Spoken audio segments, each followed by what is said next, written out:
Well, farmers planning for the future are often compelled to consider who will be liable if an operation has an unpaid estate tax. In recent case involving a farmer from South Dakota and his estate sheds light on that issue.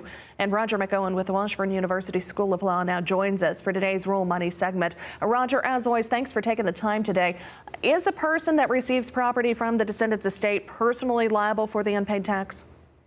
Well, hi, Janet. Good to be with you. And yes, indeed, they are. If that tax is not paid when it's due by the estate, anybody that received property as a transferee or a surviving tenant or a beneficiary of that estate is personally liable for that unpaid estate tax to the extent the property that they received was included in the decedent's gross estate. They're on the hook. Does it matter how they receive the property? No, it doesn't matter in what form they received it. They could receive it pre-death, within 3 years of death by gift, because that value gifted within 3 years of death is pulled into the estate and taxed in the estate at death. Then they're personally liable for the tax if the estate doesn't pay it. If they're a joint owner of property, same result. If they receive it under the terms of the estate or the trust that's involved, same result. It doesn't matter how you receive it. What about the time frame? How long do they have to collect the tax?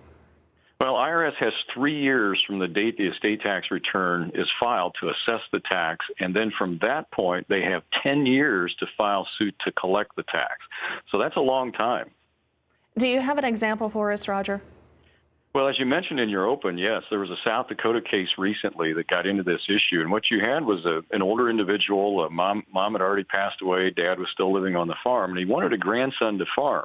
So he was doing some pre-death estate planning to set the son up for farming, transferring crops to him, transferring land to him, buying additional land under contract with the son for the grandson, to take over after grandfather had died. He left other property equally to his daughters, but when he died in 1999, the estate didn't have the funds to pay the tax.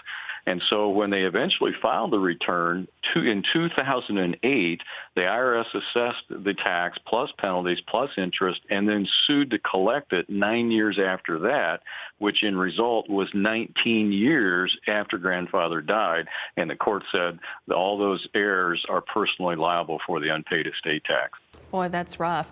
Now, before we wrap, Roger, on another subject, this past weekend you were in Milwaukee speaking to young farmers across the country. What were some of the questions they had for you? Well, I was talking about how the new tax law can affect their farming and ranching operations, and a lot of the questions focused on the new 20% pass-through deduction, as well as the change in the depreciation rules, and of course the removal of itemized deductions, the increase in the standard deduction, and the doubling of the child tax credit. That seemed to be what was on their mind. So a lot of stuff to talk about, not a whole lot of time to cover it, but hopefully I was able to leave them with some things to think about and address with their tax preparers as they move forward. All right, Roger, as always, thank you very much for your insight today. Again, Roger McEowen, he's with the Washburn University School of Law on the phone with us today from Topeka, Kansas.